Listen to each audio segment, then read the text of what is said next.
Hi, everyone. I'm Justine Manzano, YA author and one of WriteHive's editors-in-residence. And today I'm interviewing our guest of honor for the WriteHive 2021 Writing Conference.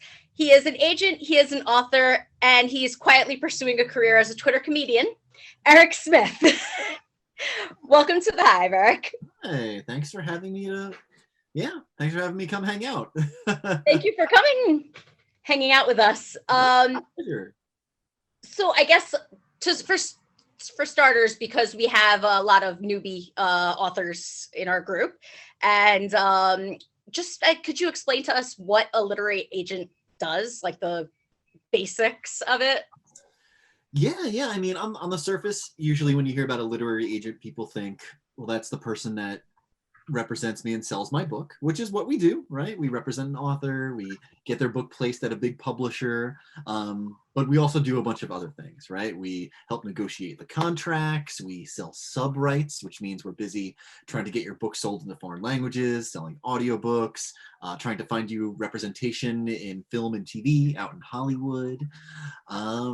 Let me see, we help you manage your career, we help you decide what you're going to do next, and we help supervise the whole publishing process. You know, we are there in your corner as your book is getting prepared to be released into the world, making sure the relationship between you and the publisher is going smoothly, and that you're happy. So we are there to shepherd the book throughout the entire process, but also be there for you throughout the whole process. And it's fun. It's a businessy, very personal relationship. Yeah, I enjoy it quite a bit. That's awesome because, you got to enjoy your job. You're working it all the time, especially for you guys. You're not just working it like 9 to 5. You're kind of all the time on. Yeah, it does feel like it sinks into my weekend and the evening sometimes. But, I try to have some work balance. It's good and healthy. But if you're a writer, you probably don't have it, and I understand. So with our current situation with COVID, has that changed anything with how you agent, or is it pretty much the same deal? I guess it depends on who you ask. That sort of question. Like I know some agents are doing things, sort of business as usual. It is mostly that way for me, although like navigating childcare and the like makes it a little more difficult. So my time is a little bit more limited than it used to be. That work-life balance is kind of forced on you, and it's really not as easy to, I don't know, sneak off and edit a book when I have to chase around an adorable little child. So yeah, it's changed a little bit in that way. And business-wise, we've seen some changes too. We've seen publishers paying things out in a little further away than they used to. We've seen a couple imprints stop acquiring or taking a little freeze at the moment. But I don't know. People are still selling books. People are still writing books. So I don't know. Feeling pretty good that we're going to come out of this okay. Yeah, I feel like we need entertainment. Oh yeah. At this time, and so having those books. I mean, I know I've been spending a large chunk of my time reading, so it's nice. What's been your read of choice in these times? Well, I've been going for more comical lately because I just kind of need the lift. So whenever I can, I'll pick up something funny or cheerful rather than anything that's gloom and doom, because I don't need any more of that. That was my 2020. It was all romantic comedies. Like I read so many rom-coms, and that's the soothing balm that I needed. Yeah. So you are also an author. Which came first, writer Eric or agent Eric? Yeah, writer me. My first book came out in 2012, 2013, I think, the Geek Dating book. I'm like looking up at my bookshelves right now. And so yeah, that came first. I was working at a publishing house then, though, so I was working in publishing before my first book came out. And by the time I was an agent, I already had 2 books out in the world. So yeah, first.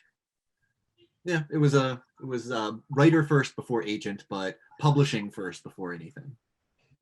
So you've been all over the place, like all the different sections of. Yeah, like my first job in publishing was at a publishing house. I worked at Quirk Books for about 5 years doing digital media, website stuff, blogger outreach, just a whole bunch of different things. And I wanted to be an editor, but I couldn't quite break into that. And being an agent seemed like the next awesome thing, especially because you can be selfish and work on whatever you want to. And I've been doing the agent thing for 6 years this year. It's awesome. Yeah, How is it balancing those two separate career paths? it's a little hard, you know. I'm lucky to represent an author agent, Rebecca Podos, as well in my work life, and her and I commiserate a lot on the hybrid approach to to publishing we both have. It can be a little tricky, you know, like because you have to find the time to focus on your own work once in a while. But it's like having any kind of day job, right? You get your responsibilities done. You know, my responsibilities are towards my authors, and then I find the time to write when I have that time. I don't know. I was adopted into a very strict Irish Catholic household, so I have this crushing guilt all the time in my chest. So it's it's not really easy for me to like ignore my clients to work on my own stuff because then I feel that guilt. Yeah, you don't want that. So what are you working on like writing wise, and what are your current like your upcoming releases for your clients? Yeah, writing wise, I just finished copy edits on my book that comes out in November. It's called You Can Go Your Own Way. It's a YA rom-com set in a failing Philadelphia pinball arcade where two rivals get snowed in together. It's very very cute and full of Philadelphia and 70s and 80s rock because it's a pinball arcade and that's kind of the vibe you get in a pinball arcade. And then in terms of clients, I have a nice little stack here. If I can show off a couple of things here. So these are all like fairly recent releases. This lovely book came out in November. It's called What We Didn't Expect. It's a anthology of essays collected by Melody Schreiber about premature babies and premature birth. Came out with Melville House. Ruinsong by Julia Ember it's a YA fantasy novel set in a world where magic is sung. It came out in November with FSG. Rise of the Red Hand. This came out just like 3 weeks ago. Oh wait, when is this going to be? Whatever. Came out in January. It's by Olivia Chadha. It's a YA cyberpunk set in South Asia. And then Mike Chen's We Could Be Heroes came out in January. And it's a really lovely literary sci-fi novel about the world's worst superhero and the most reluctant supervillain who meet in therapy and decide to support one another instead of fighting each other. I feel like that gives a really good overview of the kind of books I like to work on. Like I really love moving books that are going to make me cry, that tackle subjects that you might not be seeing in the bookstore, and do weird things with genre and you know categories and all that. So yeah. That all sounds really interesting. Yeah, those are all some of my recent ones. I'm like checking them off of my Goodreads TBR list like right now in my head. So when you're dealing with, you know, the agent side of things, what do you look for in your submission package? Ooh, well, you know, usually when I'm looking at a query letter, when I get the submission package in, I look for a couple of things right away. Like I see what the category is, if it's something I even work on, if the genre is something I even work on. I look at the word count almost immediately to see if it's a book that I don't know is going to be publishable. Like I have to make sure it's not breaking any like outrageous rules. Like I don't want to read your 200,000 word picture book. You know, like that's not going to really work there. And I really just love seeing like a really good hook. You know, like a good story, something that's going to grab me. When it comes to the actual pages, just I don't know, good writing and a good voice. It's that thing that you really can't. I don't know. Like there's no like webinars ever going to teach someone like how to master their voice in the prose there. I just have to love your style and how you're telling your story. Yeah. You know, like when I think about those like first couple of pages, I know writers stress about that first chapter and those first few pages. Like I just need to see that it's, you know, it's starting on a day that's different. right? Like something is happening, something's interesting. It doesn't have to be world ending. It just has to feel world ending to the character, you know? It's a breakup can be just as world ending as an asteroid heading towards the planet, right? And I just have to feel attached, you know? Like I have to be invested in what's going on with the character in that first chapter, you know? It's not about the first 10 pages, the first chapter. I need to care. That's why I'm always going to hate whatever prologue it is that is attached, because usually a prologue doesn't make me care. Wait, I remember a while back, I'm trying to think of when, but you were talking about how you really like quiet books on Twitter. I do. And like when you hear someone say that, like, oh, I love quiet books, but then I'm saying, oh, I need to know what the stakes are. I need to know what's going on. I need to, like, a quiet book can still have huge stakes, you know? Looking at my bookshelf right now, there's this really wonderful book. Oh, I can't get it. There's this really great book by Ashley Woodfolk that came out last year called When We Were Everything. And it's a book about a friendship breakup, right? That sounds like those stakes aren't huge, but when they're huge to the character and you can feel them, like that's when a quiet book is so successful and so powerful. So yeah, don't be afraid of your quiet stories. Just make it feel like the world's gonna end, you know, for that character, because it kind of is, you know, losing a friend, breaking up with somebody, that can feel so devastating. It's true. It's true. So what is, based on the type of submissions that you receive most, what are some good little bits of advice that you can give, aside from what you kind of already given some, but what about, like, are there things that you see that are done like incorrectly often, or things that, not to call people out specifically because that sounds terrible, but as like just a, you know, word to the wise, I see a lot of this, maybe don't do that. Yeah, that's a good question. I guess like common query letter mistakes, I guess, when it comes to like those submissions that I see a lot. Like I do see a lot of query letters come in where the writer is just like, my book is the next X, you know, it's gonna be a bestseller, it's gonna make us all this money, it's gonna do this and this and this. I don't care. Don't do that. Just tell us what the story is, tell us a little bit about who you are, and give us the hook. Don't like boast all of these things. That's just not, I don't know, that's not interesting to me. I work with writers who are humble and down to earth, and like that's just, I don't know, it's just like setting up a bad taste right there. Don't talk down about other books. You know, I see that happen a lot where someone will say like, you know, like, oh, I'm working on a YA novel. It's way better than everything that's out there right now. And like, all right, cool, but I'm also a YA novelist. Is your book are you saying you're better than me? Like, you know, but you are, you know, like, Pride. I work with are better than I am, you know, but like, don't come out swinging with like insults like that. And I don't know what else is bad. I don't know.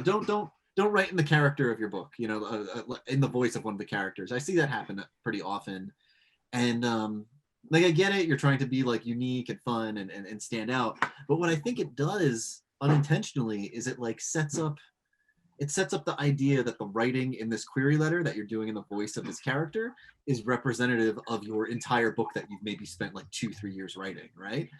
It's not, right? Like your query letter is never going to be as great as the book, right? Like that's not a thing. So don't do that. You're that's a huge risk. Like unless you're like, no, just don't do it. don't do it. Yeah. I've seen other agents or other like advice where they say to try to get voice into the query, and I think that's where that goes wrong. Yeah. Yeah, like all voice is fine. I wouldn't try to be too funny, which sounds really mean, but like if you're writing a funny book, right? You have a funny YA novel, or you've written a satirical literary novel, and your jokes aren't landing in the query letter, like that's just gonna be a bad, like I'm not gonna request it, you know? So if you are trying to be funny, run it by a couple of people that are gonna be brutally honest with you. Because that's your best. Yeah, you need that. You're gonna need that. I'm like looking at the authors that I work with, and I don't think any of them made jokes. Mike Chen, who I showed you the We Could Be Heroes joke, he made like a silly Matrix joke about me because my agent Smith, you know, Ah, clever. Yeah, but also everyone makes that, like a lot of people make that joke. So not so clever. But he was one of the first ones, so he's the one. He's the only one that could do it. Well, yeah, now if anyone else comes with that, you're going to be like, have you spoken to him? Where'd you get that from? So one of the coming from the author side, and also because I'm also an editor and I work with the editors. I work as an editor at WriteHive, so I get all the questions from people when they're coming in and they're going, "What do I do with my book? What do I do with my query?" So I run into a lot the rejection, the what, like this isn't for me rejection, and it puzzles authors. So what if you had to put a meaning to that? When do you say that usually? That's hard, like so that kind of rejection can be two things. It could be like a quick, like, I just need to pass on this and get along with my life kind of rejection, where it doesn't mean anything, and they're just, an agent is just swarmed with query letters and they just have to get through them, unfortunately. And then the other side of it is that it just isn't for them, right? Like it's something that they don't know how to sell, it's something that's out of their realm of expertise, and maybe they don't really have time to jump into all of that.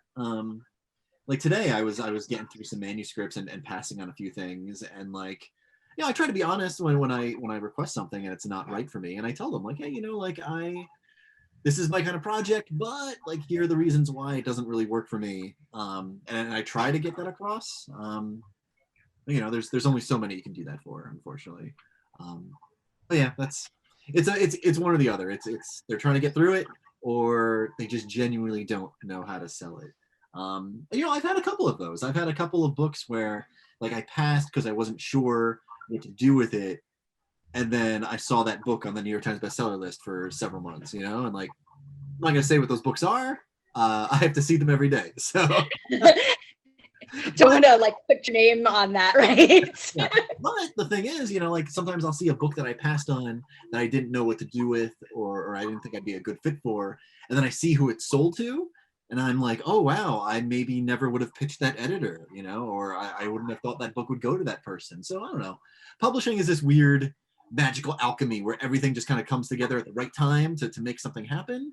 And it always amazes me when I see like when a book goes to somebody who I never would have thought of pitching. It makes me realize that I definitely wasn't the right person, because maybe that book wouldn't have sold. Yeah. So those, I feel like it's important to distinguish, or rather, sorry, I feel like it's important to state that you also have to deal with rejection as well, and that I'm sure you've had a few that got away that you were upset about, or oh yeah, on that end too. Yeah. I was thinking you meant like dealing with rejection from editors. Well, there's that too, yeah, but there's also the couple of agent pileup that happens sometimes where everyone wants it. And yeah, no, that happens. Yeah, a couple of my friends, they like to call it a beauty contest. I've seen them call it a beauty contest. It can be hard. And on the end of agents getting rejected from editors, I probably get rejected every day. Like for books that I'm pitching for my clients. But one that's like a famous one in my roster is Mike, and he talks about this a lot on Twitter. It's not like I'm airing his business right now, but like this book took 2 years to find the right editor for. That's a long time to be waiting. And like people are saying, oh, it's too sci-fi, or no, oh, it's too contemporary, oh, it's too family, oh, there's not enough world building. We sold his 6th book last year. So it's a lot of rejection, but then you get that yes, and it feels really good. Which I know a lot of writers are waiting for. You're waiting for that yes from an agent. And it'll happen. Yes. I feel like I like to make that statement because I feel like a lot of people can get very, it's us or them when they've just been hit with enough rejections. So I like to try to make the point that no, they're dealing with it too. There's a lot of rejection coming in there, and you know, you do know how it feels. Like, it's not like, and no one's trying to, you know, I mean, how do you feel about that? Because I feel like you've probably gotten a few, I mean, I think every agent, I may be just generalizing, gets those like sort of hate emails back where it's like, you didn't accept my book. Yeah. Nah. Yeah, no, I get a couple of those. I had some guy like last month, like I got like a random email from like somebody that was like, "Hey, I heard you passed on so and so. I want to let you know that you're gonna regret that for a very long time." And it's like, dude, I know that was you, like writing under a fake email, like. And or you tapped a friend, like, here, send a nasty email to Eric. Embarrassing for everybody. Yeah. Yeah, no, I get there's a fair amount of those, and those are always a bummer. But what can you do? It's just one of the negative sides of a really positive job. So, so is the agent process different for kidlit versus adult literature, or they run about the same? Yeah, I feel like they're about the same. You know, like it's different when we get into like nonfiction on the adult side of things. Like that side of things is way different than kidlit. But when it comes to like fiction, no, it's pretty much the same. Cool. I had a question that slipped out of my brain, as it tends to do in these things. But you know what? Let's move on. I guess this is part of the. I think I just jogged it. Never mind. So I know that a lot of people are confused about like how things go down after you have an agent or when you get the big call from an agent set up. And so I want to kind of talk about that process. If you could explain, you know, at least how it goes for you on your side. I mean, it's one of those like depends on the project kind of things. But usually almost everybody, you know, after I've signed someone, they've signed the contract and we're good to go. It's never like, okay, off we go, and the book is sent out to publishers. Like that never happens. It's usually we sit down, we figure out what needs to be fixed in the book. There's always a little bit of polish somewhere, you know. We get it in the best shape we can get it in together, and then we build a submissions list, you know. And some authors are very savvy about the publishing world, like they've gotten to know editors, they've gotten to know publishing houses, so they know. They're like, oh, I want you to pitch my book to so and so, or I want you to pitch my book here and there, which is totally fine. But you know, with your agent, you'll work on a submissions list where that you both agree on, you know, and the agent's going to know what editor is going to be right for you, and we'll kick that around together, and then off we go. You know, then it's a mix of, if it's a new category for me or a new genre, I take a little while to do some research and hop on the phone with editors and get to know people, because that's a huge part of being an agent, is knowing what people like, you know, and who they are as people. And if that part is done, then off we go. We start pitching, and it's as open or as closed as an author wants it to be. Do you want to know absolutely everything that's going on? Cool. Do you want to know nothing until we sell the book? Also cool. I'm there for all of it. That's good, because I feel like, you know, there are some people, it's like the people who don't want to look at their reviews, and some people will read them, and then other people like just never want to, like they'll disappear from review sites when their book first comes out. So I was like, yeah, I could see how that could be trying to kind of wait. But it's kind of the same as querying sort of all over again, right? Like you're just kind of querying the book too in your own way. Waiting for another yes. So on the call, like what do you generally discuss when you're doing that agent call?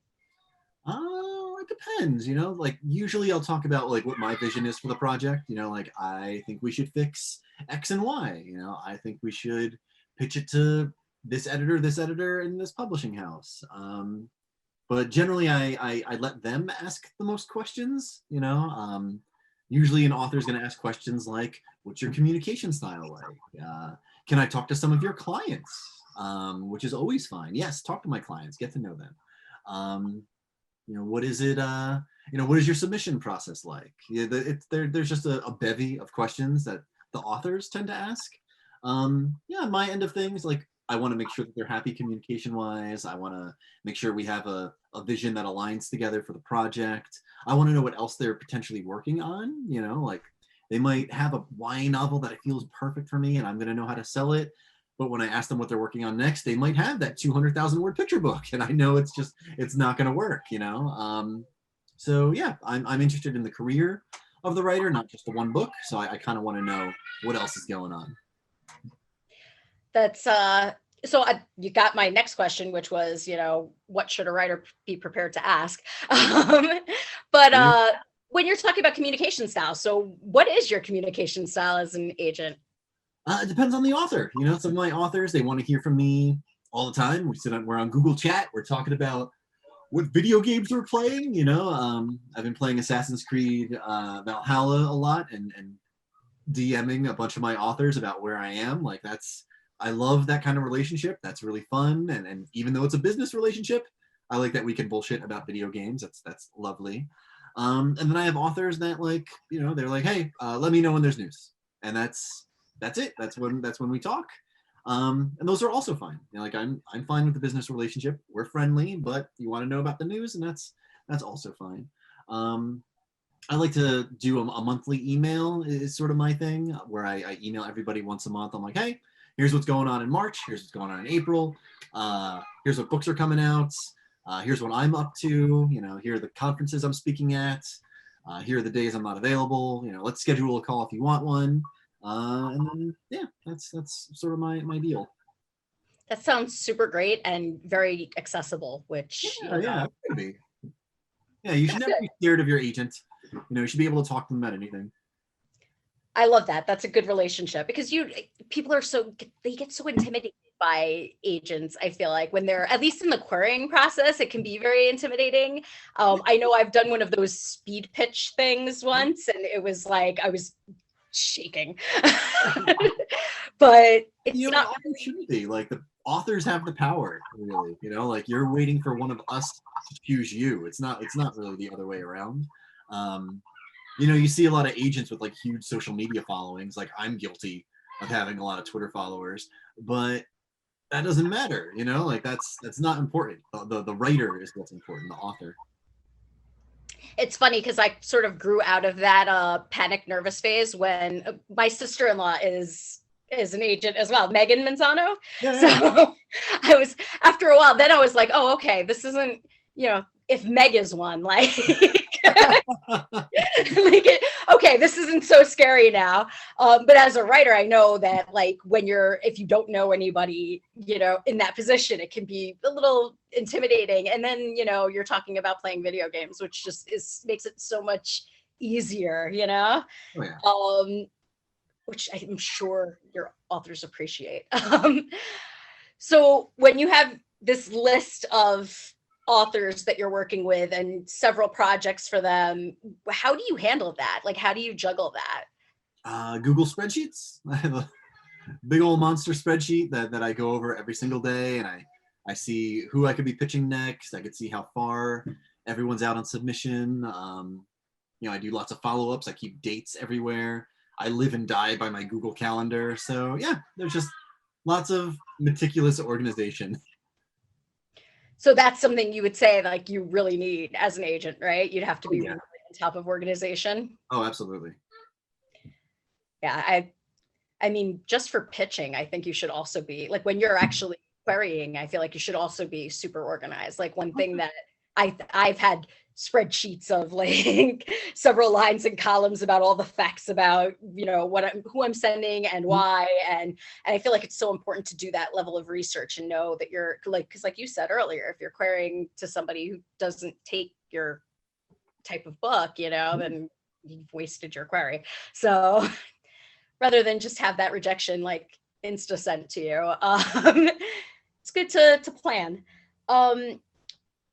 So at WriteHive, we have this tagline, and it's writing the future we need. And I wanted to know what you think of that, what that means to you. Future we need. Oh boy. I mean, I guess I since I work pretty heavily in like kid lit, and that's where I write. You know, I think about writing to the future kids who need the books, right? And like trying to acquire in my agent life books that kids are going to need. You know, I have an adorable 3-year-old. Like I want him to grow up and see himself on the bookshelves that I've helped build as an agent and as an author. Yeah, so that's what I see. That's what it is. I think about the future kids that need the books that we're working on right now. That's really great. It's like we're trying to, you know, make everything, like, I don't know how much you know about WriteHive, but our big mission is to make writing accessible and to anyone. Yeah. And so we try to open up, we also raise money for for sponsorships for authors, but we're also trying to like get edits and all of those things that people, you know, make those things available for people without having to, you know, give a chunk of change to an editor or something like that. Yeah. So yeah, that's sort of our mission. And so because we're trying to get everything, you know, more diverse and more open, that's why that is our tagline, because it's actually like super helpful to people to, you know, be able to change the way the bookshelves look, Yeah. and you know, open up to different writers of different backgrounds. So I think that's all we have as far as questions. Is there anything else that you want to throw out there and, you know, you have coming up that you want to talk about?